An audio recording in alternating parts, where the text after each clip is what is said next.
Turn that damn truth on! Powered by Arkansas, for Arkansas. This is Inside Arkansas Live. And welcome into Inside Arkansas Live here on this beautiful day here in the great state of Arkansas. I'm your host, John Neighbors, alongside Curtis Wilkerson and Andrew Ellis, and appreciate each and every one of you for making us a part of your afternoon. This afternoon is we're going to have plenty of things to talk about today going on in the Razorback football landscape, Razorback basketball landscape, and maybe even some Razorback baseball landscape, because there's been a lot of news going on. We'll get to all of those things. We'll also, of course, give our heavy hitters presented by HD Roofing and Construction, do some summer topics here in the dog days of summer, presented by our friends at Freedom Boat Club of Arkansas. Also tell you all about all the chats that are going on and you guys getting involved in the conversation, presented by our friends over at Basis Health, and a lot more. So, fellas, it's Tuesday. How we feeling? How are the vibes today? Well, I have my football season scented soap, so my hands smell like a post-fall camp locker room. I'm good to go. 'Tis the season, man. I'm all in on football. Let's get it. Yeah, I'm feeling good today too. It's still miserably hot outside. Did y'all know this is the first weekend of football? Like our days of not having football. There's the Hall of Fame game on Thursday, so technically there's football on this week. There will not be a week until I guess after February, mid-February, that we will not have football, and so it starts now. Yes, it does. Fall camp, and I know we talked about, of course, many things, but fall camp being one of them yesterday. We didn't know when it was going to be happening. Well, we did get the schedule, and it was put out. And we're going to have a chance to hear from, as was called, and you called it, Curtis, Sam Pittman and Ben Souders. Tales old as time. That's who you get. Get a chance to hear from them on Thursday around 2 o'clock. So that'll kind of kick things off. And then a 6:20 in the morning practice to start on Friday. So, hey, getting after it early. But then from then on out, you're going to have different practices, scrimmages on certain days. You're going to hear from different coaches, assistant coaches, coordinators, and everything. But also similar to what it was last year, final 2 weeks of the stretch there in fall camp, shut her down. You don't hear, you don't see, you don't know nothing till that Alabama A&M game. So I know we'll get into a lot of the minutia of it, but with the schedule and anything, did anything change, stand out to you as far as anything unique or interesting about what it's set up to be this time fall camp?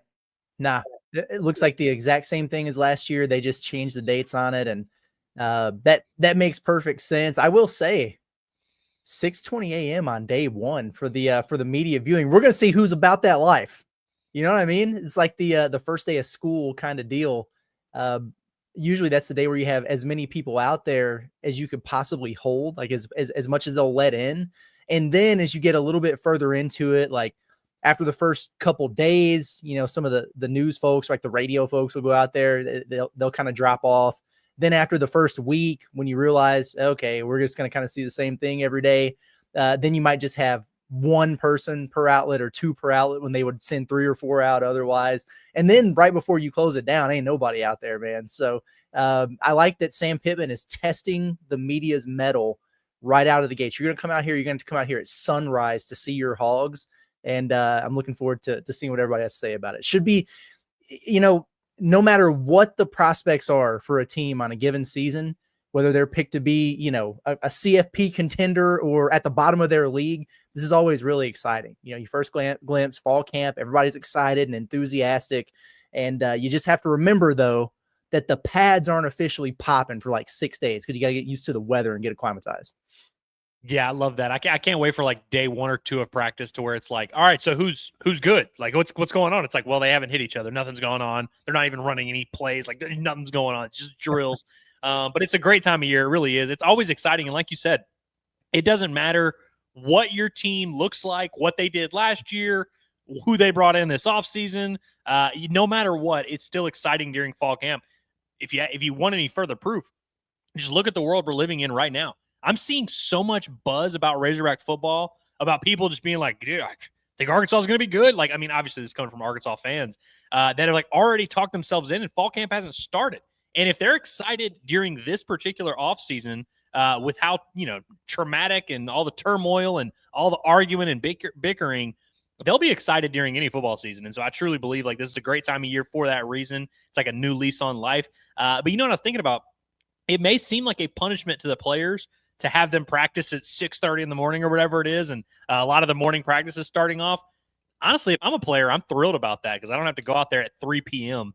in that heat up practice facility on that turf. Hey, did you guys see though that the weather literally breaks going into Friday, and so the first 3, 4, 5 days it's all in the low to mid 80s instead of 100 degrees out. That's nice, man.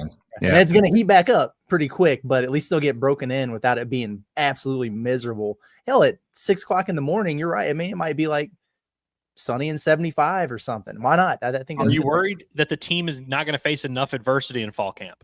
Because I you kind of know- do need them to suffer a little bit. I can tell you exactly who's going to ask that very question. I'll share that with you off air, but it's guaranteed that'll be asked. Yeah. Well, with you playing your first game at 3 o'clock or whenever the hell it is, have you thought about practicing in the middle of the day and torturing your players? Yeah. Well, it's about that mental toughness. You got to build that mental toughness, which I've always kind of found funny. I understand that you got to get the players ready and everything, but I sometimes feel like it can be a little bit over the top with some people, not saying just coaches, but some people be like, oh, got to get them out in the heat and in the elements. I'm like, well, I get it, but like the vast majority of the season's not going to be played in 98-degree weather. Like it's not something that they're going to go to many places.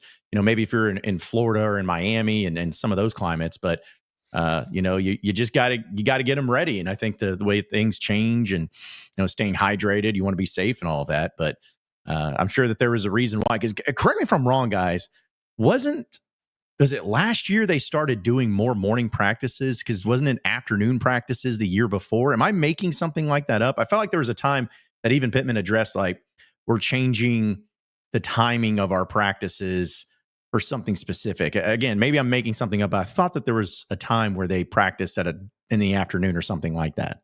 Well, the last couple of years, they've done some spring and fall camp practices pretty early in the mornings, but they always adjust right about the time classes start and get back into the afternoon swing of things. I feel like it was at least a couple years ago they started doing the early morning stuff because me and Andrew were out there every day, and then we'd go to Chick-fil-A or McDonald's or wherever and transcribe quotes and exactly and all that stuff. Which that Chick-fil-A it's like shut down or something right now, but I don't know what the hell the media is going to do. That's tough. They might have to check on Wendy's, which we found out was a little bit of a gym there. But anyway, maybe it was a couple years ago, but I know they like to do it early when they can, and then once classes start, they have to adjust. And you're practicing at like 4 o'clock in the afternoon. That kind of stinks. Yeah, once school gets in session, you have to do the afternoon practices because just what time you can practice. But I believe it was after the 2021 season. Arkansas sucked at 11 a.m., if y'all remember. Most of their losses that year were at 11 a.m. They had some of their, like the Auburn games, like their worst performance of the year. They lost to Ole Miss at 11 a.m. I mean, what a bad performance, but Georgia got them at 11 a.m. And Pitman talked about that in fall camp. And so they started doing morning practices during camp that year. But he's gone back and forth, though, John, because he's definitely like chased his tail a little bit where he's like, all right, we're bad in the morning, so let's practice at 7 a.m. All right, now we need to practice in the heat so that we have better conditioning. So we're practicing at 3. Oh, now we got a lot of night games. It's like, so they've been doing back and forth for a while now, but I imagine it'll change a little bit throughout fall camp this year too. Yeah. Well, speaking of, just real quick to your other remark, maybe that's something that I should do in my spare time is just go on MLK to every fast food restaurant and find the best Wi-Fi and let the media know. So that way we can just move forward with it. Sure, it'd come in handy. Well, I'll tell you right now, John, it's not Chick-fil-A. And I used to argue because, Andrew Hutchinson loves Chick-fil-A. I mean, he might as well have the brand on him. And I love Chick-fil-A too. I mean, we all do. But it's below average in terms of fast food Wi-Fi's. McDonald's is well above average. So that's where we started gravitating to. Zaxby's used to have great Wi-Fi. They got rid of it because nobody comes to Zaxby's and uses Wi-Fi. And the year before, I had been living off it. And so I told everyone, I'm like, y'all, trust me, Zaxby's going to work. And we went there and they didn't even have Wi-Fi. Oh, well, see, that's not what I think is. I have to go into those places nobody really goes to and ends up having better Wi-Fi because no one uses it. But still, but no, that's the thing is with fall camp. You're usually pretty consistent with it. I don't remember having a 6:20 in the morning practice ever for this to happen, but that's going to be the setup of it. And some things will always change. I know we had that schedule up. Which I guess I can go ahead and put it back up here anyways. But, some of this stuff is going to change where sometimes the practice viewing will be different. Sometimes it'll be starting at this point instead of this point. Sometimes it'll be instead of hearing from Travis Williams. It'll be Marcus Woodson. There's just going to be always a lot of changes that could go on for this. But, it's they're having that practice right there on Sunday throughout this weekend and going to be, of course, focusing on the specialists. So we get to hear from Scott Fountain, and which will be great. But either way, that's pretty par for the course of how it's set up. Sam Pittman Live starts back up. I'm pretty sure it's still at the Catfish Hole. I don't think it has changed just yet. But they ain't getting that man out of the Catfish Hole. Yeah, which I'm also wondering too, guys. Like, it doesn't matter. Did they always do like a pre-Sam Pittman Live? Like they have it the week of the first game, but then there's also one the week before on the 20th. So I didn't know if that's a new thing as well. Not that it matters, but still, it's just something that stood out. But the more the better, John. Mm-hmm. Yep. Hey, can't get enough Sam Pittman. Hey, listen, is anything that you can get out there for the players he'll bring, it's going to be a little different. I think Pittman will probably be at all of his compared to maybe what Cal was able to do during his shows. I don't think Pittman's going to be hanging out in a Yankees box or anything this weekend. So he'll be out there. But still, it's just nice to know that, hey, we're going to have fall camp. These are the days it's going to be. These are the people we're going to hear from. And it's good to have it back and be some interesting stuff and all the reports from it and saying who's awesome, who looks great, who's going to be a game changer. And I'm still hoping that Cat Savis is the fall camp hero once again this year, the wide receiver, number like 89, I think. So just something random, but I'm excited about it. I really am in fall camp, and it's here. Mm-hmm. It'll be here before we know it. So no, it will. And I see a couple people in there because it's true. Like we'll get always, it's like between 20 and 25 minutes or something that you can view, and it's right at the beginning. But they usually kind of get out there, and they've already done a lot of their stretching before they start that clock, and we get in there. So it's not like you're watching 10 minutes of stretching or whatever. Like we usually are walking out on the field as they're wrapping that up. And then they let you film like, indies or position drills or whatever. And then when they start doing fastball or, sometimes they'll do some 7-on-7 stuff like that. Then they're like, hey, turn the cameras off, but you can at least watch for a minute. So dude, there is no more useless segment than fastball. They literally run 3 or 4 plays with the first, second, and third group. And then by the time the season rolls around, they just do the first and second.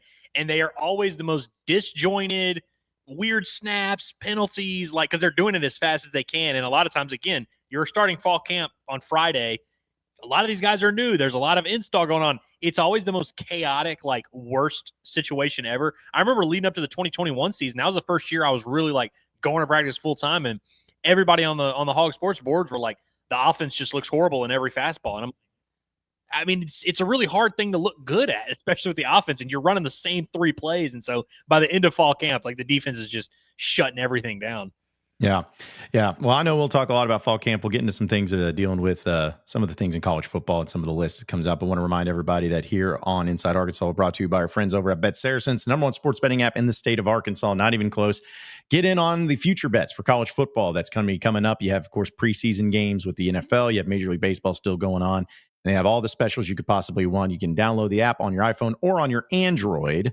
You can also check them out at BetSaracen.com and get to betting that way. It's BetSaracen, Arkansas's #1 sports betting app. I wanted to bring this up, guys. I tweeted this, and we talked a little bit about it before the show.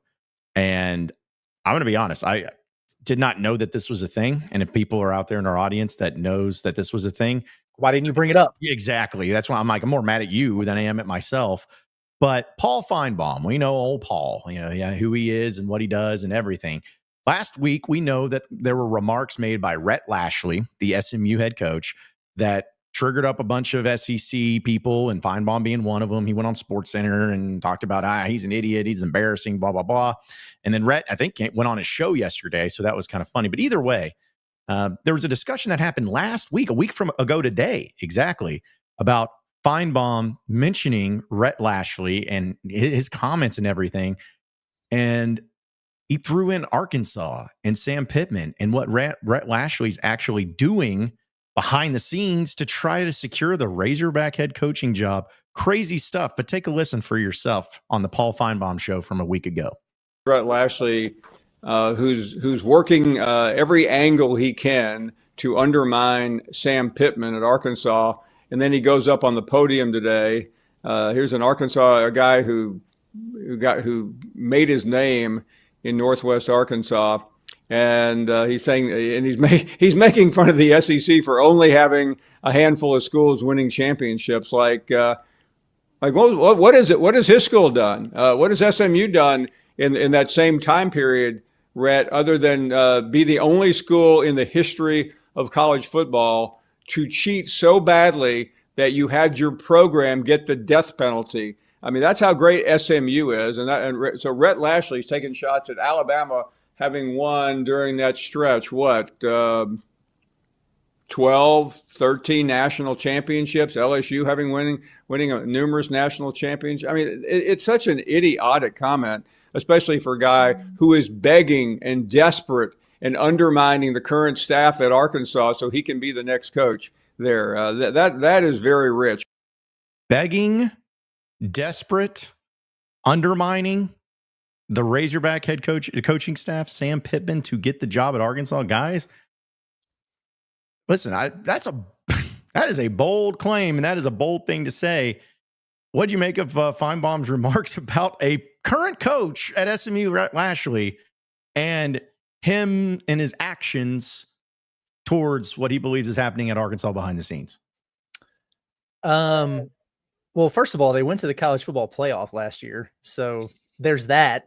I mean, if we want to take a dump on him for whatever, but Lashlee's a hell of a coach, and this is very fascinating because we all understand the connections, and anytime there's any type of hot seat rumblings whatsoever about Sam Pittman, the next question is, well, who would replace him? And Rhett Lashlee's been on that short list for a hot minute now.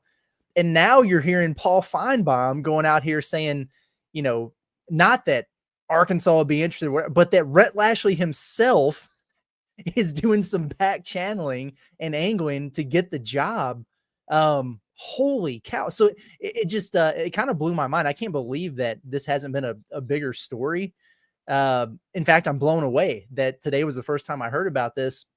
And yeah, I think what comes to my mind is with everything going on last year, like if you knew that this was a possibility, like you could get Rhett Lashlee if you wanted him, given all the circumstances with Arkansas and, you know, the consternation and, you know, segments of the fan base or whatever, and then you didn't, that probably doesn't set well with a lot of people. And it tells me that, you know, we heard at the time that a big part of the consideration, guys, was the $12 million buyout, the staff buyouts, the cost of everything as you're getting ready for revenue share and all that. It just tells me, you know, all the conversations we had about, are they broke, that, you know, they don't have the money, what's going on over there, must be very, very true, because that dude's a hot commodity in the coaching circles right now. And according to at least one Mr. Finebaum, for whatever that's worth, he wants to be a Hog. So, wow, I guess is my short reaction.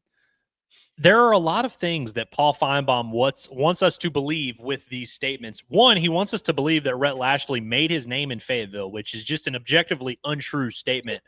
Did not happen. Now, listen, obviously we know Rhett Lashlee went to Arkansas. We know his name's on Senior Walk and all that. The only people that know about that are the people that are here in this state. Like, it's not like a common national narrative of like, oh, Rhett Lashlee, remember his great career at Arkansas where he was the backup for whoever and was a walk-on GA or whatever. Like, nobody talks about Rhett Lashlee's Arkansas career.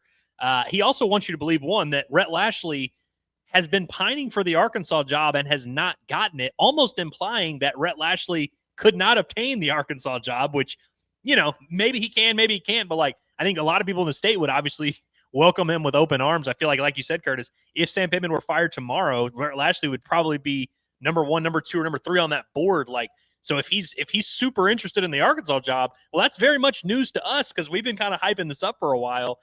He also mentioned the death penalty stuff, which, like, I'm not to be naive here, but what does that have to do with Rhett Lashlee? Literally nothing. Like, is that supposed to be a knock on Rhett Lashlee? And yeah, I don't really know. Listen, Paul Finebaum's, of course, an SEC guy, legend, staple of the industry. Like, we love that.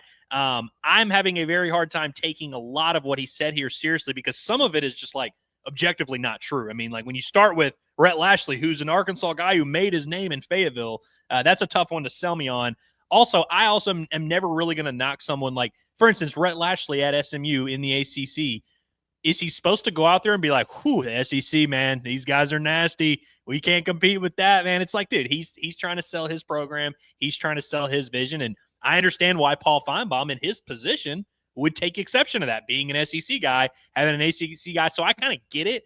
I just don't really see too much, again, now Finebaum referenced things that happened behind closed doors. And really that again, I'd love to hear more about that. Would love to hear the validity and how truthful that is. But in terms of anything Rhett Lashlee has said publicly, I didn't take too much exception to that. Also because it is true. The SEC, we all say we chant SEC, but it's not like we're all contributing to this awesome cause of winning college football playoffs. And if there's one guy I'm not going to knock and make fun of and play the SEC card, it's going to be the guy who just went to the playoff. And so I think it's very interesting. I would love for Paul Finebaum to be onto something here, but until further notice, I'm having a hard time believing really anything he said. But I would love to hear more. I am intrigued.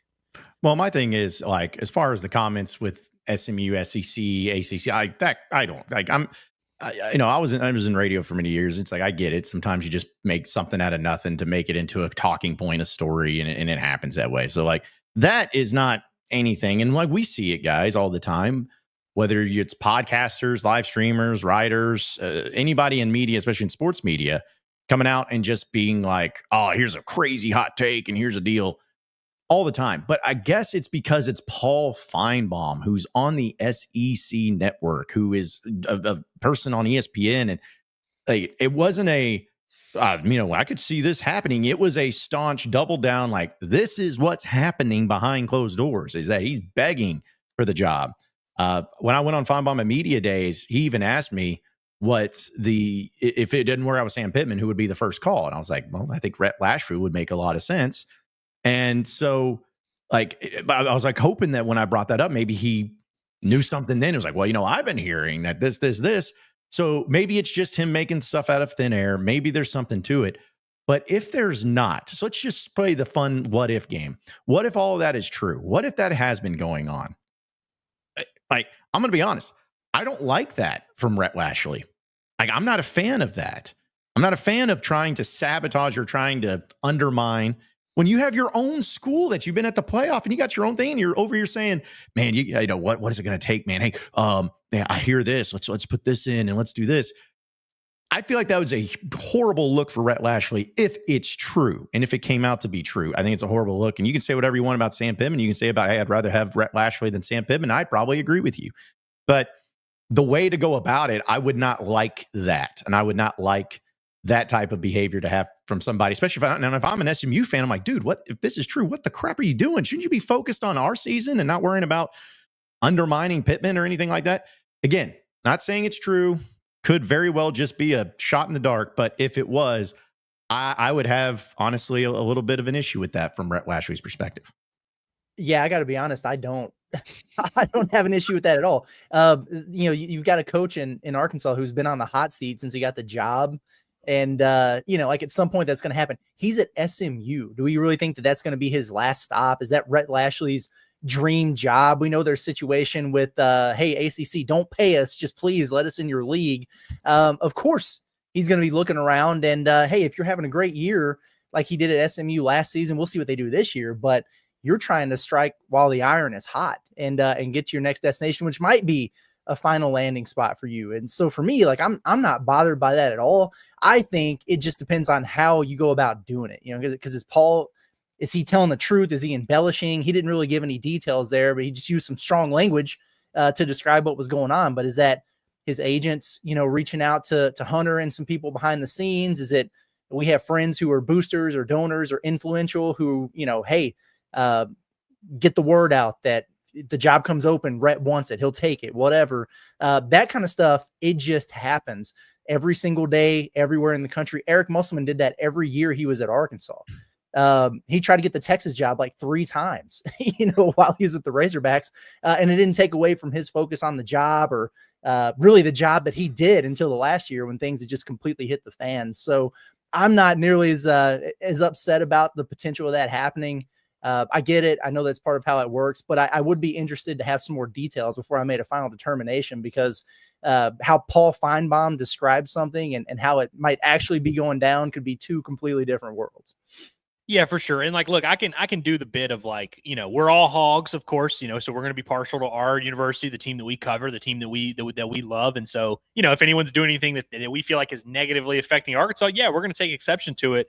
So of course, like you said, I'll change my tune maybe if there's certain details that come out, but this does seem like standard operating practice for just head coaches, agents, prominent figures that are trying to position themselves one way or another. One thing that I think is worth noting here.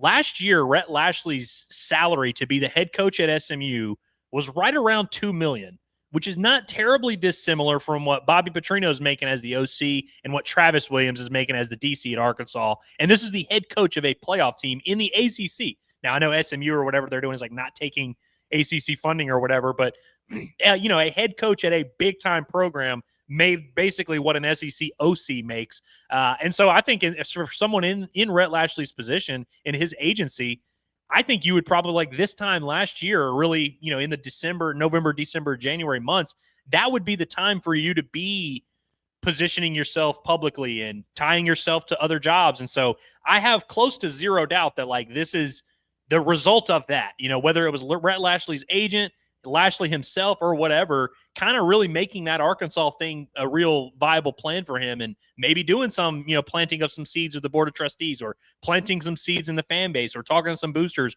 whatever it is. And again, like you said, like that's kind of things that every coach does at every level, whether it's a job they're trying to go to, a school they've been to before, just, a job opening comes up, they see a fire about to happen, and they're seeing, hey, this fire could help me. I think it's kind of smart to do stuff like that. And so maybe Paul Finebaum caught wind of that, and that's what he's referencing here with all this. But with going back to Finebaum and his side of it, when his entire soliloquy is like listing off a lot of things that don't really make sense, like the Rhett Lashlee at Arkansas, and he's a legend at Arkansas, and the Rhett Lashlee school had the death penalty and all this, like all these things that don't really make any sense. I have a hard time believing there was like one element of just like complete cold hard truth mixed in there. You know what I mean? Yeah. It sounded sour grapeish to me in a lot of ways there. Let me ask you guys this real quick. Since it came from Paul Finebaum, like everybody knows who he is, everybody knows his show and everything like that, and he said it on record. It's not, some Joe Show podcast or sources say or whatever. He just flat out put it out there like that. Is this not fair game to ask Rhett Lashlee about at a press conference? Like, hey, man, Paul Finebaum said this. You care to comment? Or even Sam Pittman, like, hey, how does it make you feel to know that a college football playoff head coach is going behind your back and pining for the job that you currently hold? Is that a fair game question? I think it is. To me, it's 100% fair game. And that was really the point I was trying to make too, of saying it's Finebaum. It's not some person that, it's Paul Finebaum, who is on the same network that will play every one of your games this year. Like, it's the same guy. And yeah, I think it is fair game. I think that if you can't answer and respond to every single little thing that ever gets brought up about you or what the people think, I get that. But I feel like if it gets to a national audience, a large audience that people listen to and check out every single day, and it's one of note and one of record, then yes, I think that it is fair game to bring up. Now, does that just mean, you got to bring it up in the right way? It's not just something to where if you're somebody covering SMU, you go up to Rhett Lashlee and be like, how dare you do this? What are you doing? What kind of stuff are you doing behind the scenes? But brought up in the right way, I would love to know the response of Rhett Lashlee. I'd love to know the response of Sam Pittman, not because I want to do a gotcha type of moment, but because I think it's relevant. And I think it's something that should be addressed, because again, when you get to that national audience type of thing, when you have a certain person not having an opinion, saying straight up, this is happening, this guy is begging and undermining you, Sam Pittman, according to Finebaum, I think it's fair to get a reaction and a response from him. I really do. I do too, man. I really do too. And it especially asking Rhett Lashlee about it. But I do think it's fair game for Pitman too. It's, and like right before fall camp, or early on or whatever, it's, I don't know, like nothing is off limits, but you're trying to get away from the oh, the hot seat and, oh, what about your job and all it's really about the team and getting ready for the season and those preparations. So it could come off some type of way, but I do think given the circumstances here, I mean, I would be very interested to see what Sam had to say about it. And I would hope that he had a fiery retort going right back at him. Who, you know what I mean? Like, what are we doing here? Yeah, and in terms of Rhett Lashlee answering for this, I agree. Like it'd be interesting to hear like what he would say. I'm sure he would kind of divert it and maybe dance around it or something like that, or be like, oh, I don't know what you're talking about. Which again, he'd be like, well within his rights to do. I guess no one at SMU is going to ask this question though, because why would SMU want to talk about something that makes their program seem kind of lesser in this stance here?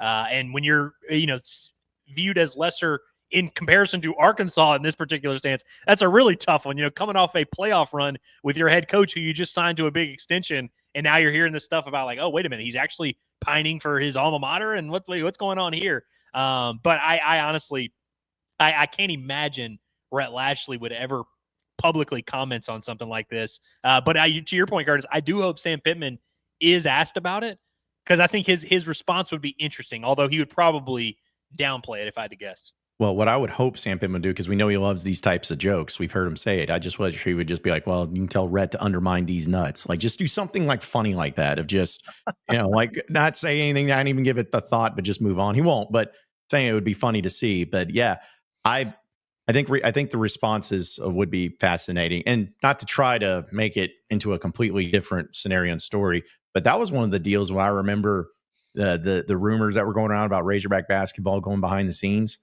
When under Muss and last year in his final year, I remember I didn't feel like it needed to be brought up until that Jake Crane show, who I just had on the show last week.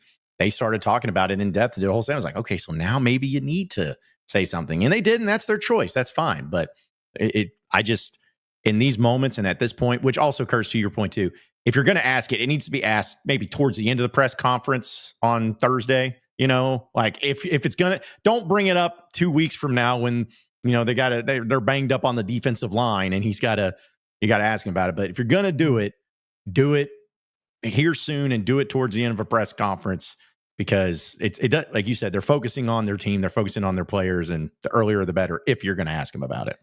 You mentioned how you didn't like it as a look for Rhett Lashlee and everything. I understand where you're coming from. The flip side for me is it kind of fires me up for Sam Pittman.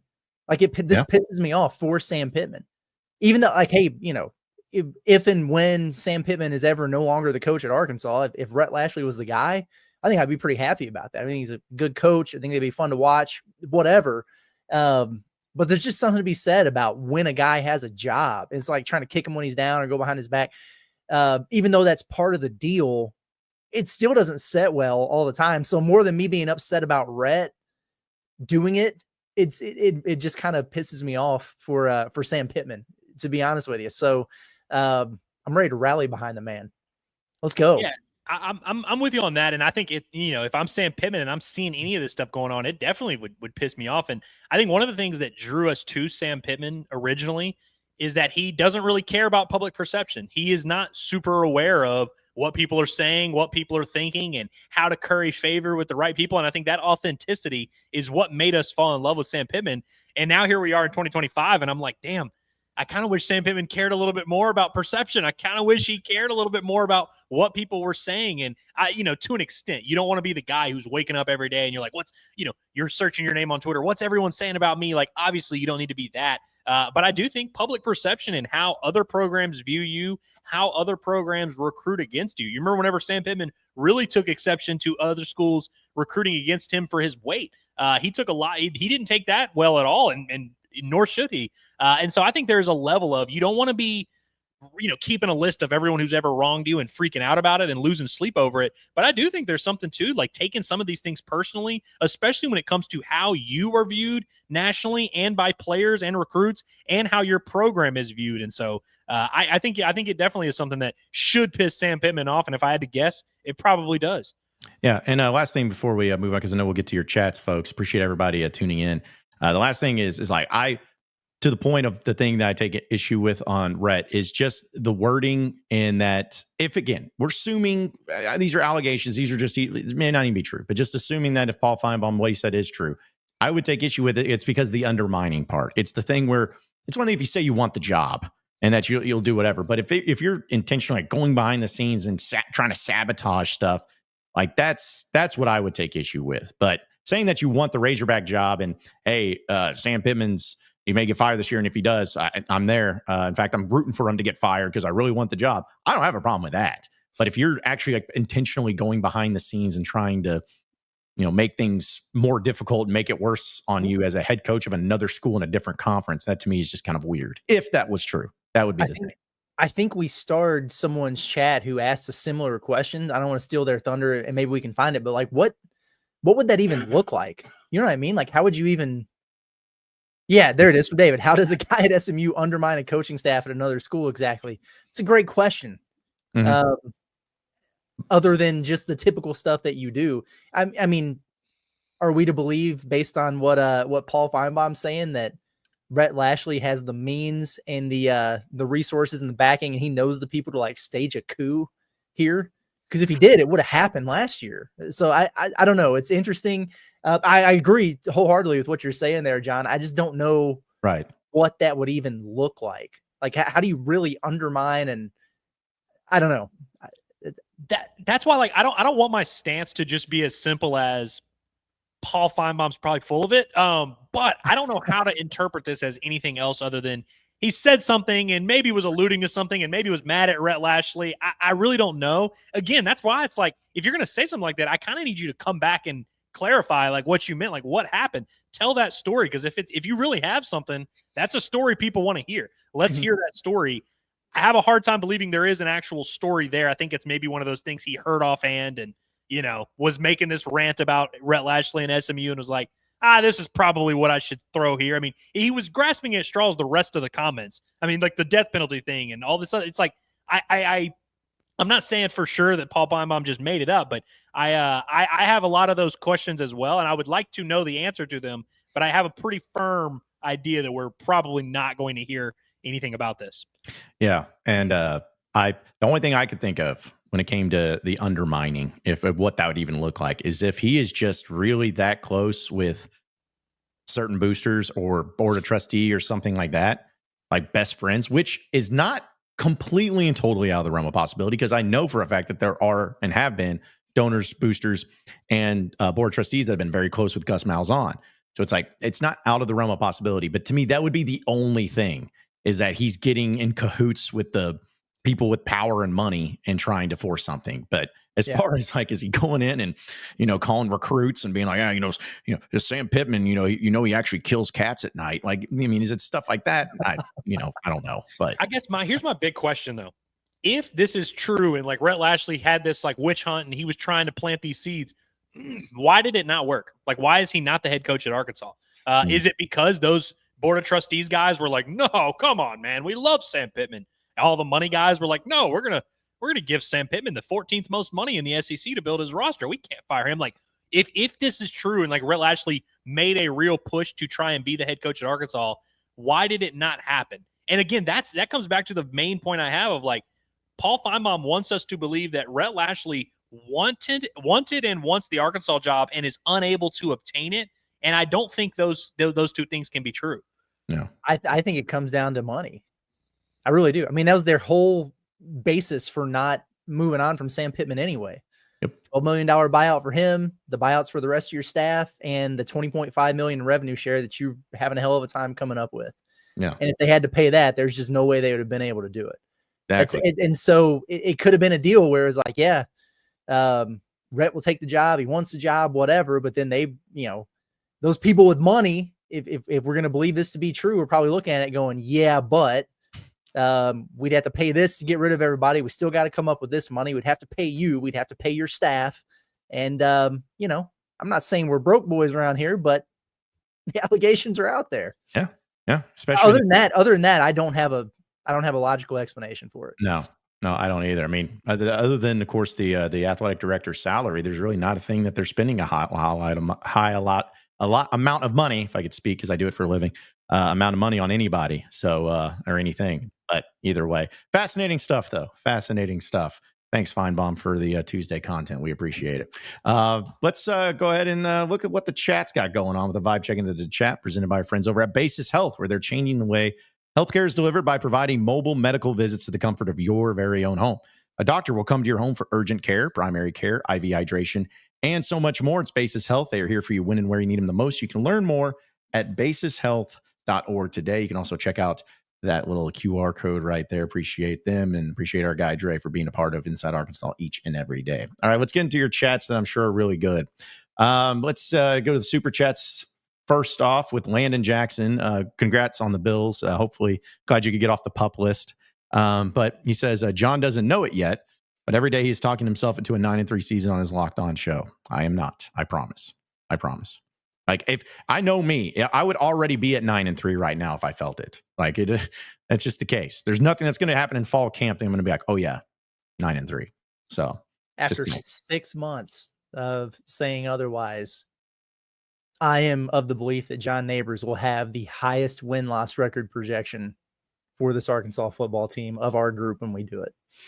Oh, I'm 1 for 1 on that. In the first year we did it, I had Arkansas at that crazy expectation of 7-5. But because what was it? You had 6-6, Curtis, or did Andrew have 6-6? Who's the one that got it right last year? I had 5 and 7. It's not important. It's not important who got it right, but I do think that if our fans are looking for the guy who's going to nail it and it has 100% accuracy, they should be looking my way for sure. Yeah, totally. Evan, appreciate the super chat as well. He goes, "What all can you not report on?" Injuries. Yeah. Tell you something at practice. Injuries, who's practicing, who's not. And then they're trying to say it again. The same like comments that are made from coaches to players. That's what I was going to say. Yeah, they're trying to crack down on that because some of the juiciest stuff that we would bring in those practice reports for Hog Sports when we were doing them were just things that were said, out there. And I get it. Like it's everybody knows that behind closed doors, some crazy stuff is said, at practices. We saw some of that with Coach Cal, even, in the Vice documentary. It's like, wow, I've never heard that man curse, but there we go. It's on steroids at a football practice. So I understand where they're coming from that standpoint, but it's that kind of stuff. Yeah, what used to make me really mad back in the day, and I'm glad that I don't have to write those practice reports anymore, but is that we all have these like rules of like, oh yeah, don't do this or whatever. And I remember, believe it or not, I went over the top and was like, I'm not going to say anything about injuries. I'm not going to do an attendance report. I'm not going to do any of this stuff. And then I would see other people like Tom Murphy or whoever doing it, and they would like just kind of push the boundaries. And every now and then they get in trouble, but I'm like, are we doing it or are we not? Like, are we committing to this or not? And it was just very annoying because it's like everyone kind of knows, but then people still do it. And like I think it even says in the email, like, oh, no live tweeting, no live doing whatever. And then I see picture, I'll post a literal video of Luke Has getting injured. And they're like at the practice, they're like, yeah, here it is. This is where he got injured. I'm like, well, like where are the lines at? And so, but as is the case with everything with the U of A, they'll get whoever they want to get in trouble, they'll get them in trouble. Also, let's see. Appreciate Nick Lee gifted 5 Inside Arkansas memberships. That's nice of you, Nick. Man of the people. Have you come around on Scott Fountain? Yeah, we got to know that. People are asking. I got to get that clip. Dang it, Scott. I got to find that one anytime something happens. But I appreciate that. Also, Rose, appreciate your membership for a month. But she says, Curtis, are you done with Pod at the Palace for a while since football season about to start? Rose, it bothers me deeply that you even have to ask that question. No. The Pod at the Palace lives on. We ride at dawn every day. No, it's a fair question, though, with everything going on. Football, we're going to be ramping up the content and everything. It's not going to happen at the expense of the Pod at the Palace.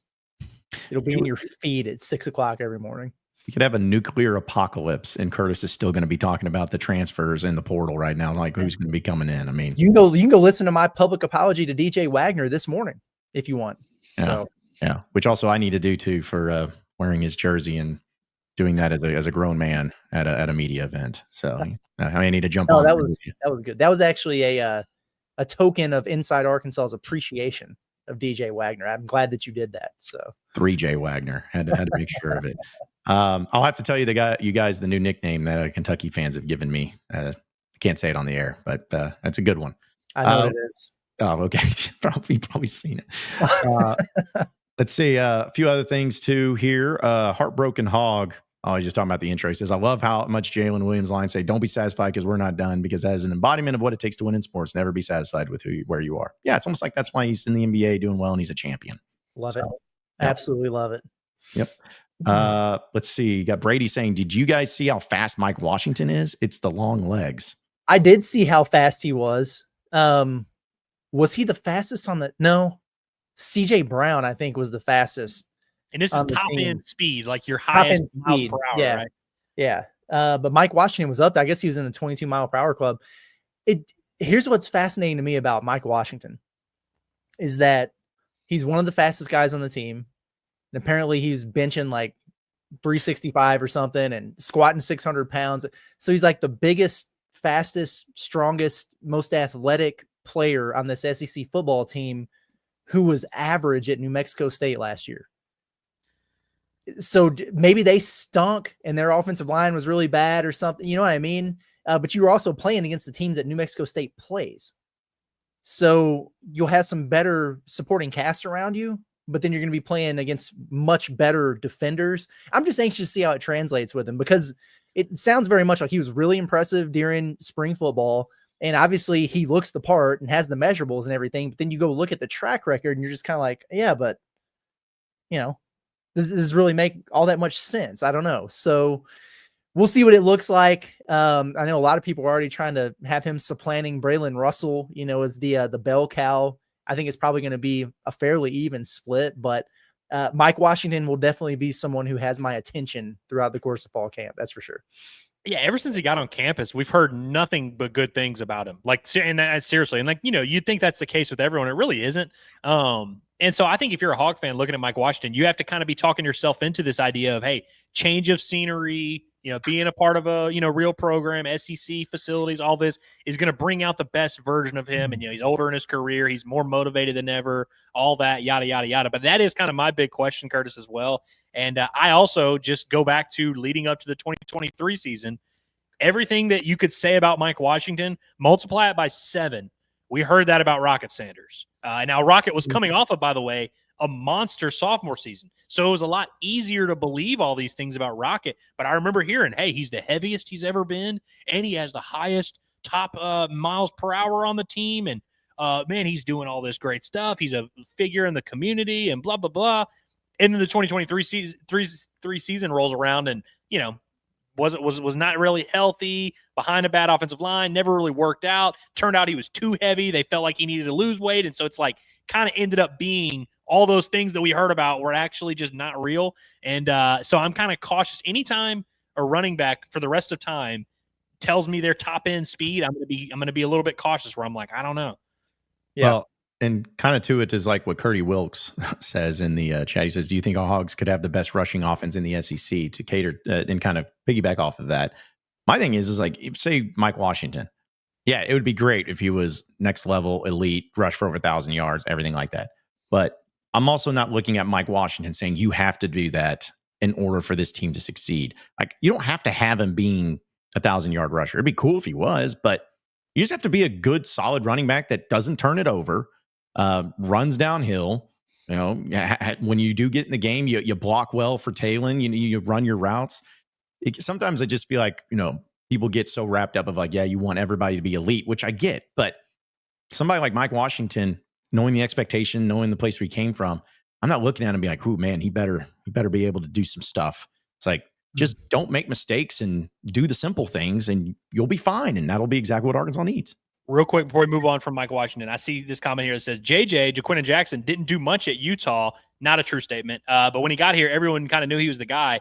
Jaquinton Jackson is a very different situation. And, you know, he wasn't like a star, but he was on a very upward trajectory. He was a guy that came to college as a big-time quarterback prospect who then got converted to running back, had 500 yards as a sophomore, then had 800 yards as a junior, and had missed some games with injury as well. So it's like, on a per game, per play basis, was very good. Also averaged 5.5 yards per carry for his career. I think Mike Washington's sitting there around like 4.1 or something like that. Has never really had a season like that. And he was, by the way, doing it at Utah, which was a perennial power, or power's a stretch, but a top contender in the Pac-12, a legitimate program, had beaten good teams. He was facing better competition. I'm not saying that JJ was like this monster at Utah, but like when he came to Arkansas, as soon as he committed, we all were like, oh, this guy's on a very positive trajectory. He'll probably be good at Arkansas. I remember the day Mike Washington committed. We did not say that. We were like, oh, wow, this guy seems to maybe not be on a positive trajectory. Hasn't really panned out in his career, has been playing against bad competition. Just very different situations. I'll just say that. Well, there was like Ishmael Mahadi and some of those other running backs that everybody was really excited about also. And then they got Mike Washington. So there were people they were pumped about getting. And then Mike Washington was like the other guy.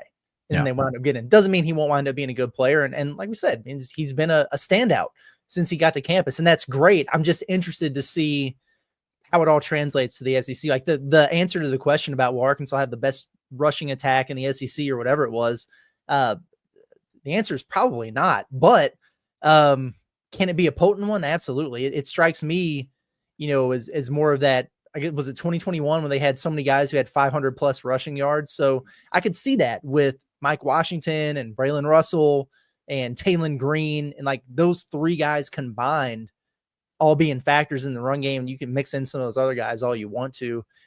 Doesn't strike me. We talk about, Mike Washington looking great and everything like that. I just don't see a world where he's the guy who's getting 25 carries a game. No, it's going to be kind of a by committee approach here. And if he can produce doing that, if he's getting 12 carries a game or something, then okay, great. Tell you what, we'll continue to get to your chats, but I want to remind everybody that we're brought to you by our friends at Hickey and Hull Law, which we know those divorce and custody cases. You're probably going to need somebody to help you out, especially via this football season. It brings out a lot of arguments, a lot of discussions, a lot of fueled stuff, especially if your significant other is not a Razorback fan. So you're going to need some help. Well, don't worry, because Hickey and Hull Law is going to help you out with that completely, where they push the case forward for all of their clients, advocating for them in a diligent and consistent manner from start to finish. And they know that every case that they take is going to be extremely important because it's important to you, it's important to them, and they strive to give each one of their cases the utmost time and care that it deserves. So give them a call today at 479-434-2414 because they have offices across the state in Fayetteville, Fort Smith, Little Rock, and Mena. You can also check out their website at hickeyandhull.com. Scan that QR code if you want to do that, but just give them a call. They'll be happy to help you out at 479-434-2414. It's Hickey and Hull Law. Things are about to get better. Okay, so a few more chats here too. I just want to bring some Curdy Wilkes as well. He says, Saban will be our next head coach. Sorry, Rhett. That's true. Yeah. That's true. So just move on. Pointless conversation. Yeah, just move on from that. Let's see. Also, too, Smitty says, I think this would be a question for Hunter over Sam. Well, we were asking, if you're asking Sam the question, it would be kind of, what do you think about that? It wouldn't be, hey, what happened? Were you in the board of trade? Yeah, Hunter would have a more educated answer as to what Rhett was trying to do. What we want to hear from Sam is what he thinks about it. And like, hey, how do you feel about another head coach possibly gunning for your job? Like, how does that make you feel? That's what we were talking about. But I agree. Like, if you want actual info on what happened, maybe Hunter would have a better answer. But I don't think we're going to be able to ask either of those guys the question. No. Also, if I see Hunter Yurachek at Harps, I'll ask him. But that's going to be about the only opportunity to ask him questions. So, yeah, I'd say I don't think his email is working all the time. Let's see. Also, too, Brady says we don't want Rhett. We don't want Rhett, who Sam beat the 4th ranked team and almost won at Alabama. Thank you. Okay. Well, all right. You don't want Rhett Lashlee. That's fine. Rhett took SMU to the college football playoff. Brady, I love Brady because he just is unwavering in his belief, and that's great. By the way, Hogs are winning at least 7 this year. He said it at least 40 times in this chat today. It's true. Hell yeah, brother. I really do. I love the relentless positivity there. Rhett Lashlee, he took SMU to the college football playoff, dude. It's you know what I'm saying? And they're not even getting any money from the conference they play in. Yeah. In the first year moving over to the ACC, the ACC, it was really impressive. It was a hell of a job. Yeah. Also, Caden wants to know, going to be curious if we hear anything about Courtney Crutchfield during fall practice. Well, you didn't in the spring, so that would be a positive development. Yeah. I bet at least one, whether it's a player or a coach, I bet one person will say his name at one point, maybe in a listing format, where they start listing off the players of like, man, we got dogs in the receiver room. I mean, Raylan Sharp, Cam Shanks, Courtney Crutchfield. Like, I think you'll get at least one reference of him in one of the interviews. I think so too. Well, and I think I was looking back and just thinking about spring. I felt like the wide receivers were the group that we heard the least about, really, as far as where they were at and how good they were looking, which there was a lot of interest there. And I think whenever Ronnie Fouch met with the media, it was fine and he talked about him. But as far as just standouts or who's doing what, just didn't really hear a lot. So maybe this fall we'll finally get the chance to hear a little bit too. So, also, real quick, Seth just wants to know, where do we want to see Treylon Burks land as a Colts guy? I'd love to see him in Indy. I'd love to see him land in the gym, any gym. And I don't mean a team facility. I mean just like literally doing your own workouts, getting in shape to the best of your ability.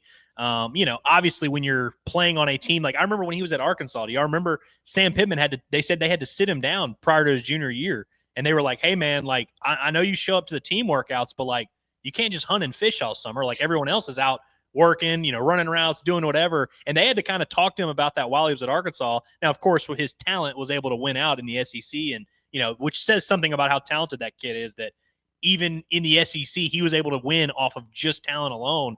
And I think, I'm not saying that, hey, Treylon just doesn't have a work ethic and isn't doing all this, but I don't think it's necessarily a coincidence that every year he's played football the last 7 years, he hasn't been fully healthy. I really want to see like that next step of like him take himself seriously as a professional and really, I think he needs to go somewhere that has other veteran receivers on their team that can kind of take him under their wing and build him up and get his confidence back, get him to really take that next step. Cause I think the one thing about Tennessee is they traded AJ Brown for him essentially on draft night. So he went to a team that was very young, didn't have a ton of older wide receivers for him to look up to. Like he was kind of expected to be the guy right away. I mean, when you get traded for AJ Brown, that's a lot to put on a guy. And he's certainly talented enough to make that happen. But I think he needs to go somewhere, maybe like a Philly, where oddly enough, AJ Brown is at, that has two older receivers like a Devontae Smith, like an AJ Brown that you can kind of learn from and kind of learn their habits. I think he needs to go to an organization that like is just a well-run organization top to bottom. I think a lot of times the worst thing that can happen, whether it's football, basketball, or baseball, is a prospect that needs to develop great habits, goes to an organization that gives them all the freedom in the world. And then it's like, it's kind of tough to learn how to be a winner in a place that's not winning and doesn't have people telling you how to do certain things. A few more chats here too. Let's see. This comes from Graham. He says the way Raylan posts on his socials, you would think that he's going to have a good year. Kid's going to Tom Brady like mindset. The chip on Raylan Sharp's shoulder is bigger than he is. It's crazy, bro. And I like it too, but all those like the watch lists and everything coming out and he's not on them and he's salty about it.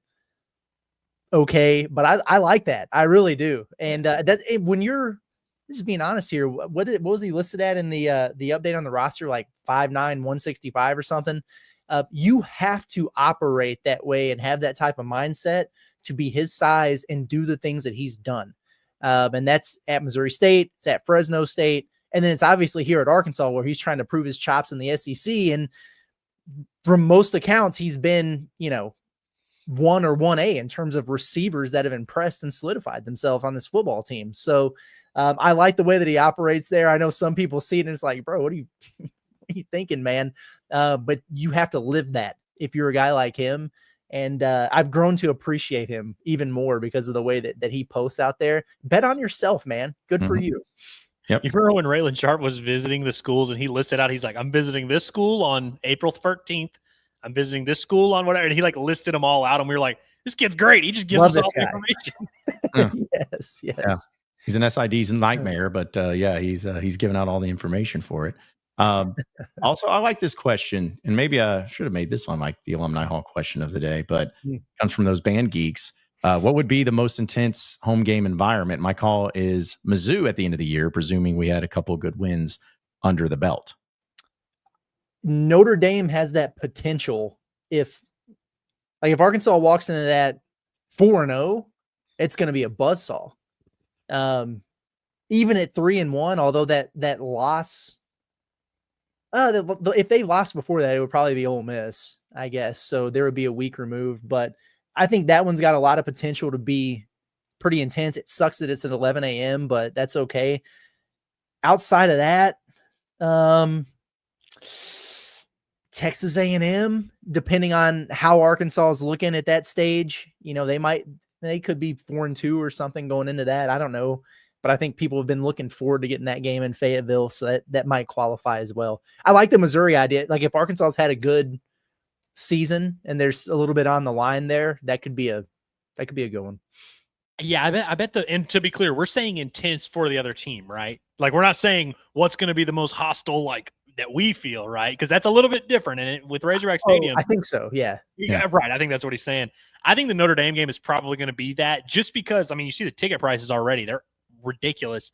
I think there's a lot of people who have already committed to going to that game, maybe even traveled for it, so they'll be pretty hyped up. But I like the idea of a 5-6 Arkansas team hosting Missouri, and maybe Missouri's in that same kind of range. I think that would be pretty intense. Yeah, I think it's about the potential there, because the game after Thanksgiving, which I know it's on Saturday this year, but no, regardless who it is, there's always potential for that to be the greatest atmosphere, because it's about what the season is resting on. People think about that Arkansas LSU Battle of the Golden Boot, those games back in the early mid 2000s. Was it great because it was Arkansas and LSU? Yes, but what was on the line? The SEC Western Division title. That's not a thing anymore. But if there's something on the line and you have to win that final game, I think that there's always very good odds that that's going to be the most intense home atmosphere. But on the other side of it, if you ain't got nothing to play for, you might as well just have the game somewhere else, because there is nothing worse. Like it was, 2 years ago, watching that Arkansas Missouri game in Fayetteville when they were 4-7 going up against Missouri, and then fight broke out, and that was pretty rough. So it's one or the other. It's either an intense atmosphere or it's crap. Hey, listen, can we go ahead and dispel this narrative? Because Showtime Productions makes honestly, not an unpopular opinion here. If we are 5-6, the fans might be rooting for Missouri, of course, indicating that Sam Pittman might get fired if they go 5-7. If you are a Razorback fan, and honestly, if there's any game that you're cheering for Arkansas to lose, you're not my kind of people. But if Arkansas is 5-6, and listen, I'm not saying we should be idolizing 6-6, and that should be the goal. But if we're in that moment, if you're in the stadium and Arkansas is 5-6 and you are hoping they lose, you're not my kind of people. You are not Pig. You are not my friend.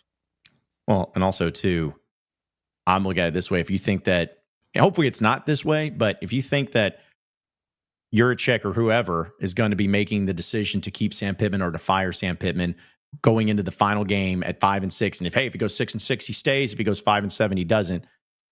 That shouldn't be the case. It shouldn't come down to one game at the end of the year if you go bowl eligible or not. That's not what it should come down to. Either he's your coach or he's not.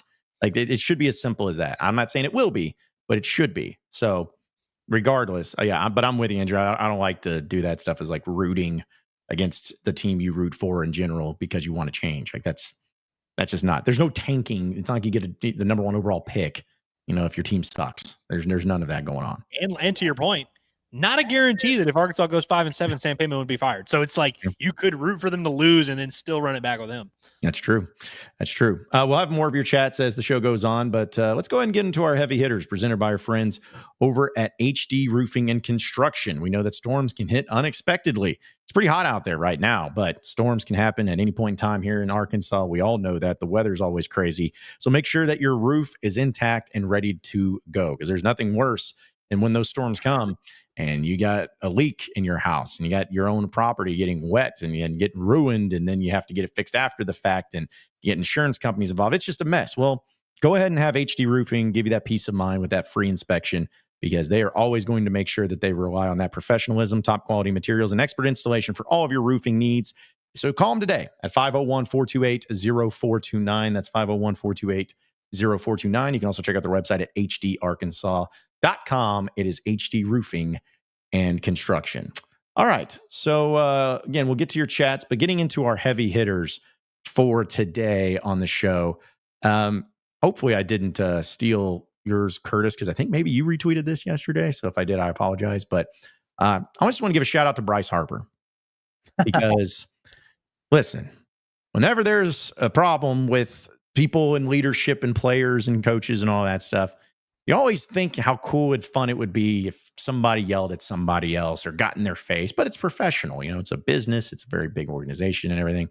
Well, according to reports, and this is coming from ESPN, Philadelphia Phillies star Bryce Harper stood nose to nose with Rob Manfred, the commissioner of Major League Baseball, during a meeting last week, telling him to, quote, get the F out of our clubhouse if Manfred wanted to talk about the potential of implementing a salary cap.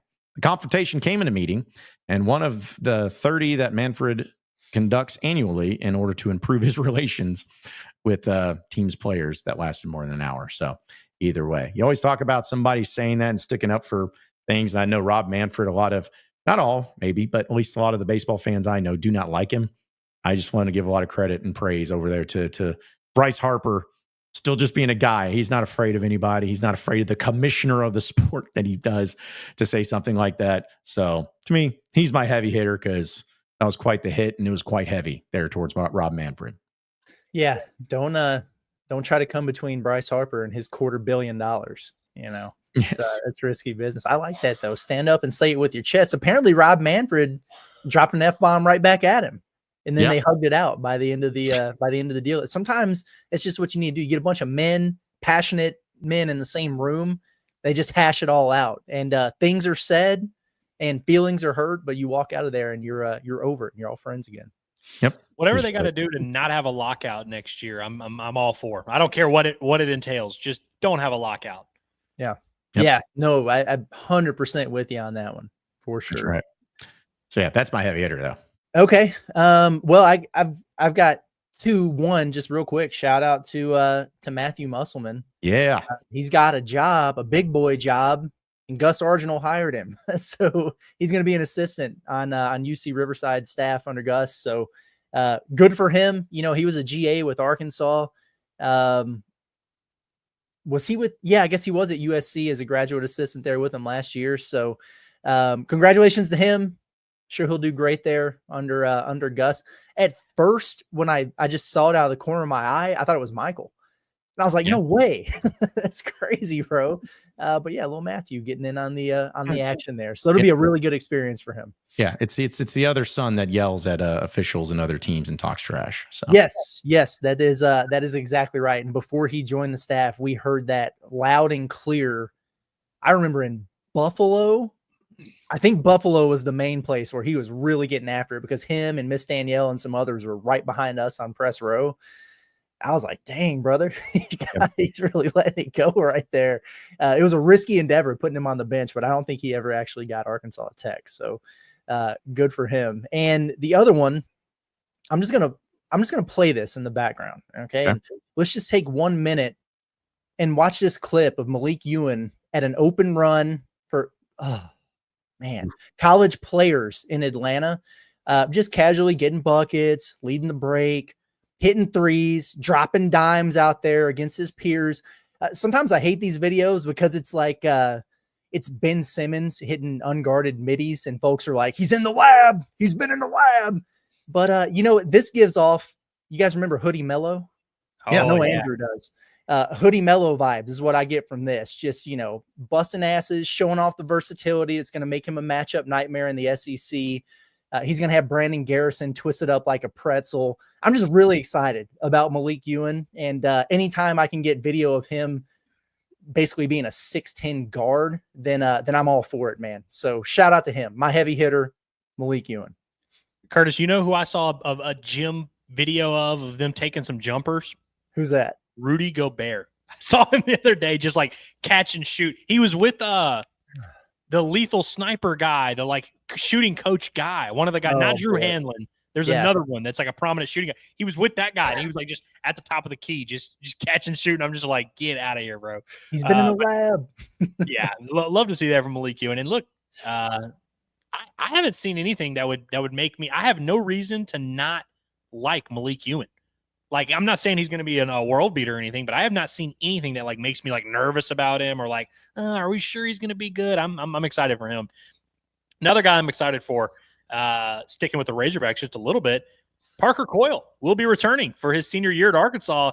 And not the most stunning news in the world. He was drafted in the 16th round, and typically with juniors, my mentality is always like, you should probably sign. If you can sign as a junior, you might as well do it, because whatever you're going to sign for there, you're not going to be able to get that next year. And so, like, even if, like, I see a lot of people that are like, oh, why doesn't Justin Thomas Jr. just come back and he get drafted in the 4th round? Well, he'll sign for $10K, and it won't be worth it. And Parker Coyle is in that same situation. Now, of course, there's NIL, there's other factors. I don't know how much the Brewers were offering him or not, but I was excited. I was very pleasantly surprised to see Parker Coyle, who, like, as the deadline got closer and closer, just didn't hear anything, and all of a sudden he's like just posting Instagram stories in Kansas City, making it clear he's not signing or anything. I was like, wow, he's really going to come back.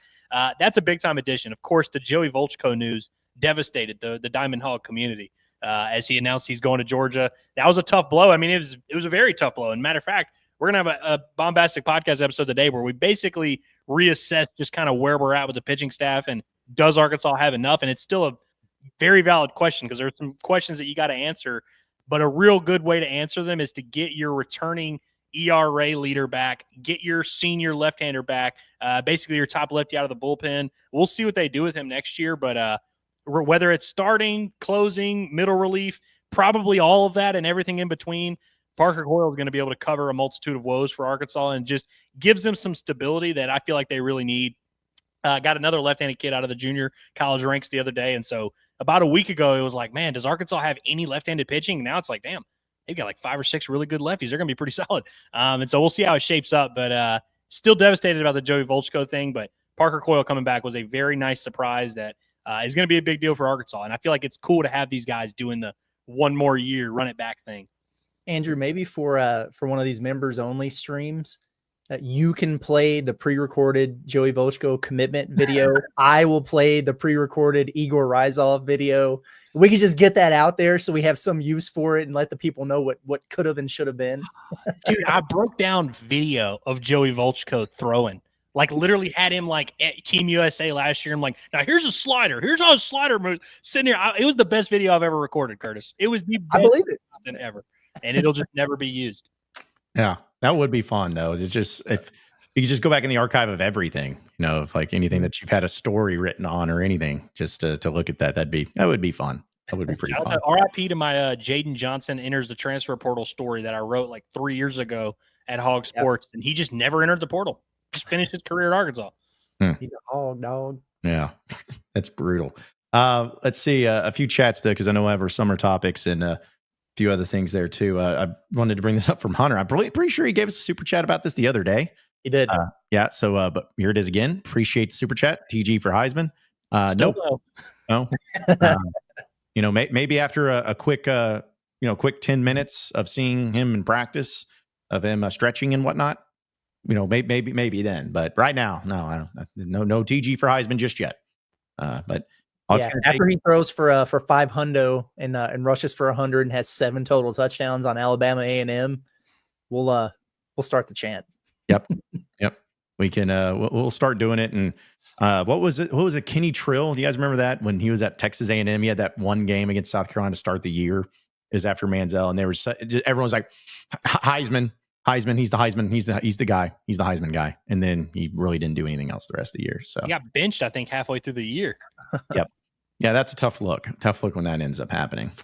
Let's see. Also, Finch just want to know, is there any info for exhibition basketball games? They're playing at Memphis. That's it. Yep. There's your info. Yeah. Yeah. I mean, they're going to play somebody at home, but they don't know who yet. Yeah. Probably won't be a cool game, right? It should be. Should be a great game. Is it going to be a cool game? Yeah. But they've kind of worked their way through a half dozen options now and still don't have one. So maybe they'll circle back to Muss. See, that's a way to, and it better be, if they did that, it better be like the Friday before a Razorback home football game. Just saying, it better set up nicely for that. At least it should be. I don't know if that would happen. I think because there was some hope that it would be Gonzaga, and I don't think that's going to happen. My thought was, like, if you have to restructure the contract or whatever with Baylor, because they don't want to come get their ass kicked by you in a regular season game this year, then they could at least come for an exhibition. That would make sense. Like TCU could run it back to your place since you went over there last year, although that's not very exciting. It wouldn't be Kansas since they came down here, and now you're going on the road to Memphis, so they're gonna play the other one at home. They're gonna get some good program in here. I don't know who it's gonna be just yet.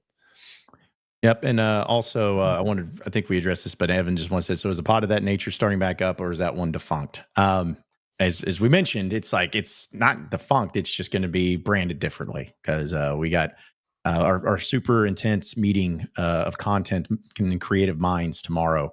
Yeah, here at Inside Arkansas. Location to be determined. It's going to be like Pinky in the Brain, Wingstop? And then somebody else. Should we go back to Wingstop for this? Just whatever's got decent internet. Wingstop wound up good for us. Yeah, I mean, yeah, decent internet and a place that we can write. But it'll all come down, and you guys better not bother us if you see us out and about. All right, I know you guys want pictures and autographs and all that stuff, but listen, we're going to be serious stuff. So if you see us, leave us alone, okay? We don't want you approaching us and talking crazy to to I'm just kidding. Hats on. No, I'm just kidding about that. But still, we'll let you know, though. We'll let you know all those deets that are going to be coming up this upcoming football season for that. Also, Finch, I wanted to ask this. He said, okay, guys, this is off topic, but now that it's been a little over a year with Cal, who do you like covering more between him and Muss? Muss. You mean Muss? Yeah. I mean, I love John Calipari. He's quickly risen to one of my favorite people, and he was just not on that list, frankly, before he got here. It's been awesome. Like some of the things that he's done. Very grateful that he let us come to a practice, a couple of weeks ago, but you're only going to ever get so close to him. You know what I mean? And it's not the case with everybody on his staff and everything like that. It's a little bit different, but as far as Cal is concerned, there's a buffer there, man. That's just the way that it is. He's been doing this for a long, long time. It's fine. I get it. I'm not upset about it. But having direct access to Muss and, having a friendly relationship and everything with him, it was awesome. It did not end well at all. But boy, I wouldn't trade those years with Muss and some of the stories that we were able to have for anything, frankly. So that's got to be honest there. Mm-hmm. No slight at Cal at all. Love it. Happy he's here. He's killing it. Excited for the future. But I miss the man Muss. I do. Yep, I do too. Because I'm not getting invited to Cal's Halloween party. So no, yeah, exactly. Just a little different, and it's fine. It's totally fine. We'll have some other headlines and everything as part of our summer topic of conversation, as well as some questions, and we'll have your chats too. But I want to remind everybody that we are brought to you by our friends at Freedom Boat Club of Arkansas. We're going to be down there August 13th, Wednesday, doing a live show with Inside Arkansas Live at their marina down there in Hot Springs at Lake Hamilton. And it's a great spot. We're going to be doing it on a boat because that's what they do. They do boats, and they give you the freedom to be on a boat without all the commitment of having the maintenance on it, having to deal with it, having to do anything other than just have a good time on it. If you're a part of the club, that's the benefit of it. They have locations not just in Arkansas, but across the country here in the United States. But here in Arkansas, you have Greer's Ferry Lake. Big fan of that. Well, don't you worry. They have a setup there. What about Lake Hamilton down there in Hot Springs? Well, they got a setup there. What about the Arkansas River down there in Little Rock? Yep, they have it set up there and with more locations to come. So check out their website today with freedomboatclubar.com. That's freedomboatclubar.com. And you can learn more about the benefits of joining the club today with Freedom Boat Club. Okay, so again, we'll have some of your chats and everything too, and we'll get to these summer questions. I did want to bring up a few things real quick because I know we'll probably bring up some of this tomorrow. But I wanted to give a shout out to it's watch list season, guys. Watch list season. So Taylor Green Maxwell Award watch list, Fernando Carmona on the Outland Trophy watch list. And as I say every year, I am on the Sports Broadcaster of the Year award watch list, just like all of us. So congratulations to us all. We did it. We're on the watch list. So I just love the fact that there's like 80 players on this, and it's like, hey, you got to watch for these guys. You never know. Yeah, something to make a graphic talk about. Loved writing those stories this time of year. Oh man, I bet you did. All right, so few questions here for sports and entertainment and food. We'll start with the sports. Start with a little Razorback, and this can be from any sport. But what is your favorite Razorback ejection of all time? Oh man, that's easy. It's Eric Musselman, the BOK Center in Tulsa against Oklahoma. Ronnie Brewer Jr. As the get back guy. The other one wasn't quite as impressive, but when Brew had to physically hold that man back, that one was epic. But the only reason that's a tough one is because it was in a 30-point loss. Doesn't matter. You know what my favorite Musselman era ejection was? Foreign tour. I believe this was in Italy. Whenever I think it was, I don't remember if Musk got ejected or Kamani or maybe both, but like Kamani was like legitimately throwing hands with this guy. Squared up on that guy. I forgot about that. That was a classic. I just love that it got chippy and like there were ejections in this just random gym overseas in a meaningless game. The official was like in a white tee, tucked into some and one shorts with a whistle on. It's crazy, bro. Yeah. I'm going to say, guys, my favorite one is Marquell Wade getting ejected because he destroyed and almost murdered that Vanderbilt punt returner. It's the beginning of the end for Marquell Wade. I'm just letting y'all know. If you don't know what I'm talking about, go look it up. 2011, Arkansas playing James Franklin and Vanderbilt in Nashville. And obviously, there's no room in the sport for that. Obviously, you can't do it. Obviously, the ejection was warranted, all of those things. However, it was a pretty absurd thing when he not only knocks the crap out of him before he even has a chance to get the ball, he jumps up and is celebrating as the guy's just dead on the field. The boos start raining down. They do a review. They eject him, and he's on the sidelines, and he's like talking where he doesn't feel like he should have been ejected or what. And then you got Jason Veltkamp, the strength and conditioning coach, who's this massive, like military-looking dude, having to literally carry him off the field, shoving him, saying, "Shut up and get off the field." This big fight, this big thing. Arkansas ended up winning the game, but I always just look back about that and just like the absurdity of not only just doing it, but then celebrating when you do it, and then being almost like, why am I getting ejected for this? And they have to have the strength and conditioning coach carry you off the field. To me, that's my favorite ejection of all time. Yeah. That's a really good one. Two honorable mentions I have for basketball. One, and it's one of my favorites of all time, just because nobody remembers that it happened. But when all that nonsense was going down at Bud Walton Arena with Bama and Herb Jones and Eric Musselman, all that stuff, and then Jalen Tate just randomly gets run out of the game. Nobody knew that it happened. But Tate taking up for his man there and gets ejected from that game. And then afterwards, we're like, wait a second, did that happen? What the hell? That was hilarious. And then I remember against Northern Iowa that year, they came into Bud Walton Arena, hit like 16 threes or something. And Arkansas won pretty comfortably, double-digit win or whatever. But Devo Davis just hip checked this dude on the sideline into the stands for no reason, just for no reason whatsoever. In that game, like took him out and then got tossed. And it was the beginning of Evil Devo era. Mm-hmm. Yeah. And honestly, we could throw in that Kentucky game with Devo where he was taken up for Kai during that whole melee out there when Antonio Reeves went for like 70. But anyway, crazy times. John, do you remember? I'm pretty sure Zach Barr got ejected from a game. It might have been in the College World Series. Like it might have been like 2018, 2019. Zach Barr got ejected from a baseball game, or at the very least got like reprimanded harshly. I can't remember if he actually got tossed, but like I remember there was like chirping from the Arkansas dugout and he was going crazy. And like finally the umpire like singled him out and all the coaches were like looking, they're like, me. They're like, no, him. And it was Zach Barr that got the boot. I can't remember what game that was. I do remember something to that extent. Yeah, I don't remember which game it was.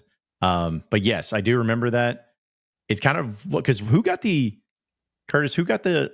technical, wasn't the ejection, but the technical that was on Muss's staff and Hayes Myers. Yes. Like all that might be the funniest thing of all time is when you got somebody like low level guy on the bench, like a bar, like hey, you got a technical or ejected. And then everyone's looking like, as in like, if you got ejected coach or a technical, it's fine. But when this person be like, are you kidding me? Like, right. That's good stuff whenever that happens. The best post-game press conference moment of Eric Musselman's tenure. Hayes Myers got the technical foul in the game that we lost by 1. Hayes Myers. It's like, oh, jeez. And he was back the next game. You know, he didn't get fired. So. Should ask him. Could you spell that, Coach? Can you spell his name for the record? We could do that. Another ejection I felt was Brian Walker. I'm sure, or Andrew, you remember, and maybe you do too, Curtis. The viral moment of that one. That one is always like, and I kind of know, not real well, but I kind of know Brian. I know it's not something he's proud of or anything, but that was a pretty rough look. I mean, didn't get hit at all with the ball. Acted like he did. They didn't review it, but I guess they talked about it because there wasn't a review back then. Said, "Nah, it didn't hit you." Strikes out the next pitch and just goes off on the umpire and is going off on everybody. So I was gonna say that might be my least favorite ejection, actually. Yeah. This is definitely not my favorite, but one that really always stands out to me was Drew Morgan. Yep. Oh, yeah. No, that's a classic. With the Hawker against Virginia Tech. Yep. Right? Yep. Hawker, not Zach. Yeah. Yeah, exactly. That and Jeremy Sprinkle wasn't ejected, but he was also not there for that game. Correct. Yeah. Or Moses Kingsley and ejected against Kentucky in the SEC championship game. Not a mouse. He's a man, not a mouse. It's like that one. Yeah, there's been some pretty good ejections, you know. Also, for those in the chat wondering, the Cal ejection does not count as a Razorback ejection. Nope. It happened at a Razorback game. And also, that wasn't a great Razorback memory because they blew a lead after that. Yeah. So it's like kind of backfired. Yeah. For doing opposing teams, the best one was the Alabama coach I was gambling when he called the Hogs as he got ejected off the field. That was a great one. Yeah. That was a great one. Yeah, I know. I was trying to think. I felt like there's more that I'm missing. I'm sure there is, but I mean, Dave Van Horn getting ejected, especially back in his heyday, was always fun because just kicking anything that he could find, and which I guess the most recent ejection he got was against Georgia a couple of years ago, but. That's why it's like some of his ejections haven't really aged well. Like that game, Ben Bybee gives up a walk-off nuke. It's like it really wasn't that cool of a moment. No, it wasn't. It wasn't. I know we'll have your chats and some other things, but how about this for the food side of things? What is the restaurant that doesn't exist or isn't close to you anymore that you want back? This is a very easy answer for me. We may have discussed this on the way back from Omaha or somewhere. Anyway, it's Fazoli's. And if you guys don't know about Fazoli's, you need to get up to speed ASAP. Italian fast food. You can go in and get a combo. You can get a chicken parm and a breadstick and a slice of pizza and a drink for under $10. Just phenomenal. Pig out. You don't need to eat the rest of the day. Loved me some Fazoli's, man. And it's not, I don't think there's one within 100 miles here. If there is, I don't know about it. But there was one by where I used to work when I lived in St. Louis, and it was phenomenal. Go every week. I can't think of many places that have like closed that I was like, that I'm upset that they've closed. I'm sure I can think about some. But in terms of ones that were like near me, Culver's, I never actually lived in Rogers, but when me and Hillary first started dating, she lived in Rogers. And they just built the one that's, I guess it's off exit like 82, 83. I love Culver's. And if I lived within 5 miles of a Culver's, I would go there at least once a week. I miss not being by one. A place from my hometown, Caro's Authentic Mexican Cuisine in Alexandria. That's my favorite Mexican on the planet. Like if I could have one Mexican restaurant for the rest of my life, it would be that one. I miss every time I go home, I try and talk people into going with me. Whatever happened to Jim's Razorback Pizza? It's still around. Where at? I'm pretty sure isn't the one over here in Fayetteville still open? I hope it is, but dude, it's not even really one that I desperately like want open. But when I was a kid, I had we went to Razorback's Pizza before we went to a baseball game, and I remember throwing my guts up in the Baum Walker parking lot. And I just remember I love telling that story, and I miss Razorback Pizza. Yeah, no, they said according to the maps, they still got one in Prairie Grove, one in Farmington, one in Fayetteville on Crossover. So they got one over here by me. No, that's what that says. I might have to eat some Razorback Pizza tonight. Oh, well, there you go. Mine is Mama Dean's. For those of you who may not remember, it was in Fayetteville. Like incredible Southern food. Like, the best ever. Miss that place. I miss Mr. Burger. I know didn't go. It went downhill a little bit towards the end, but there was something nostalgic about it. So I was a big Mr. Burgers fan. Casa Taco. You talk about gut bombs. Jeez, bubble guts and hot snakes would just be coming out of you. But it was just great for the cheap side of things too. So that one was a good one. Fast food wise, Fazoli's, I'm feeling you on that, Curtis. It's one of those things you never really know what you have until it's gone. Exactly. And it was just, it was gone. And then you didn't know really what to do with it anymore. So, but I see a lot of ball knowers in the chat talking about the Dixie Cafe. Dude, that Dixie Cafe, I guess is it Bryant, Benton? It's like right there in that area. Me and my family, every time my aunt used to live in Bryant, we would go to Dixie Cafe every single time I'd come to Bryant. I loved that Dixie Cafe. I think it's a Mighty Crab now. Oh, see, there you go. I think also somebody said it in the chat. I was going to try to find it. Yeah, I can't be. But either way, there is in Springfield, Missouri, a Fazoli's. I think that might be the closest one, Curtis. So if you're ever up there, let me know. You're in the area. Yeah. I mean, I drive through if I'm going back to St. Louis to visit the parents. It might have to be the move that gets made there, because I'm definitely feeling the Fazoli's, man. Did you guys mess with Damn Good Pies? Yeah. Never had it. I liked it a lot. Yeah. I think that's what Kingsley said. It was in Little Rock. Yeah. Yeah. Smallest. It was right next to me in Hillcrest, and it was a very small location that they opened up the top, but I liked it. I did. Yeah. And they had the one on Center Street right over here. Yes. Yeah. I think that's the road. Yeah.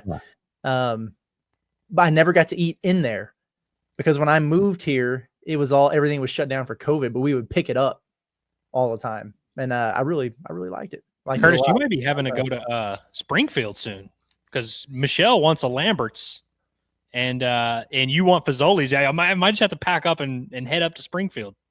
I've heard worse ideas, to tell you the truth. So, by the way, I've seen so many people in the chat. The entire chat keeps listing locations that are not near me. I don't care if you get to enjoy the place that I want to enjoy. And they're like, oh, dude, there's one in Fort Smith. There's one in Siloam Springs. There's one here. I don't care. I want it where I'm at, which apparently there is one in Farmington. But it's crazy how many people are listing their locations. Like, Mm-hmm.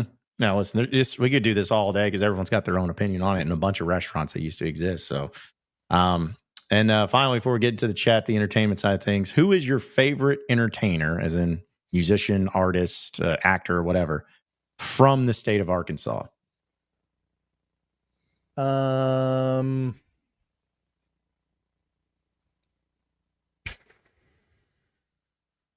Favorite? Yeah. There's not a ton. There's really not a ton. I know, that's why. I Googled and searched ahead of time and found a couple. Billy Bob Thornton? He's up there for me. He's up there for sure. I mean, it's the first one that came to mind, and that's a pretty solid one. That's going to be my answer. Mm-hmm. I have a feeling I'm missing some obvious though. Joe Nichols, the country music artist, is he from Arkansas? Believe so, yeah, from Rogers or something like that. But yeah, he's from Arkansas. Neo. People don't know. Neo was born in Camden, Arkansas. Yeah, Neo, that's a good one. I got one that in the acting world, Mary Steenburgen. Yep. She is like one of the best TV moms ever, or like just movie moms. Step Brothers. What else is she in? She's in a bunch of stuff. She plays Will Ferrell's mom in like every Will Ferrell movie. She was in the Proposal, and that she was in the Proposal. Yeah, she had it going on in the Proposal. Elf. She was the mom in Elf. She was the mom in Elf. Yeah. So yeah, she was a few, but yeah, lived in Little Rock and actually married Ted Danson from Cheers still to this day. Yeah, I hate Ted Danson, but I love her. It's fair. But yeah, no, those were like some great ones. You guys probably don't know Joey Lauren Adams, do you? No.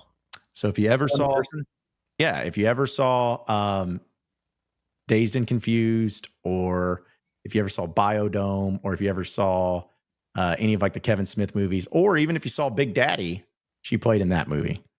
She was the love interest there. But anyways, she's got a very unique accent. You probably saw her in a movie, you'd be like, oh yeah, her. But how about that? Or how about the voice of Squidward from SpongeBob? That's a good one. It's a good one. I know. Yeah, it's a good one. Our guy Bobby Bones, got to give him a shout out. Matt Besser, shout out to him too. Does Bryce Mitchell count as an entertainer, or is he more in the athlete term? I mean, do you consider UFC and MMA entertainment? Well, he's also a podcaster. I mean, listen, you can make it stretch.